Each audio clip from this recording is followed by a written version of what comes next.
Ito mga ka-trackers, oh, maganda yung idea nila, oh. Tinatalian nila yung isa't isa sa kanila. Tapos kung sino yung matutulog, may tali sa kamay. Kung sino yung magpapahinga. So, tapos kung meron kang kailangan, hatakin mo lang na gano'n, no? Parang magaling yung idea. Long nose din pala yung truck nila.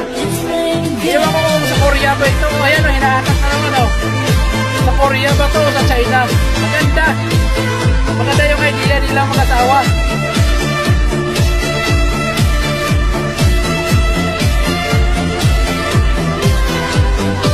Ayan, delivery na sila.